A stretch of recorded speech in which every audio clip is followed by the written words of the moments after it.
छोड़ दिए, क्यों मार रहे? छोड़िए सर को। फोटो लो तो। নেপালের একজন মানুষ তিনি বলেছিলেন যে যদি তুমি একজন শিক্ষিত মা দাও, আমি একটা শিক্ষিত জাতি দেব। যার প্রমাণ হচ্ছে এইটা, পঞ্চম শ্রেণীর একটা ছেলে আর একটা ছেলেকে মারে, ঝামেলা হয়, সেই ছেলেটা মাস্টারকে শিকায়ত করে, মাস্টারকে নালিশ করে, নালিশ করার কারণে সেই মাস্টারটা বা সেই স্যারটা মীমাংসা করে দেয় এবং একটা ছেলে যে দোষী তাকে একটা চড় মারে, একটা থাপ্পড় মারে। সেই ছেলেটা বাড়ির সঙ্গে সঙ্গে চলে যায় এবং তার গার্জিয়ানকে, তার পিতামাতাকে বলে। সেই পিতামাতা দেখলেন ভিডিওতে, পিতা বড় একটা লাঠি নিয়ে আসে, বাঁশ, এবং সেই মাস্টারকে ওপেন সবারই সামনে তাকে বেত্রাঘাত করে, তাকে মাছ দিয়ে পিটাতে থাকে। আর অপরজন একজন মাস্টার তাকে যদি ধরতে যায় তাহলে সেও তাকে মারে। তাহলে প্রথমে সন্তানকে শিক্ষিত করার জন্য আগে বাপ মাকে সচেতন হতে হবে। সন্তানকে শিক্ষিত করার জন্য আগে বাপ মাকে শিক্ষিত হতে হবে। শিক্ষিত মানে আপনি ভালো এডুকেশান, আপনার কাছে বড় ডিগ্রি আছে সেটা নয়।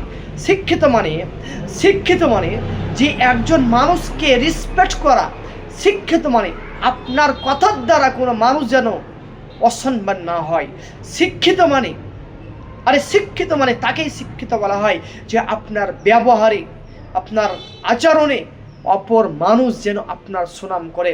আর আপনার সন্তান পড়া পারে না, আপনার সন্তান বদমাইশি করছে, আপনার সন্তানকে ঠিক করার জন্য, তাকে টাইট দেওয়ার জন্য তাকে একটা চড় মেরেছে, তাকে একটা লাঠি দিয়ে একবার দিয়েছে, আপনি এসে সেই শিক্ষকের সামনেই আপনি ছাত্রকে বেত্রাঘাত করছেন। আপনি শিক্ষকের সামনেই আপনি অপরজন শিক্ষককে আপনি হাত তুলতে যাচ্ছেন, আপনি তেড়িমেড়ি করছেন, নেংটি মারতে যাচ্ছেন।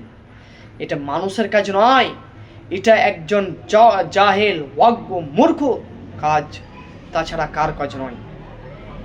তো এই যে ঘটনা ঘটেছে, এটা ঝাড়খণ্ডের ঘটনা ঘটেছে। এমন ঘটনা অহরহ আছে, এমন ঘটনা অনেক আছে।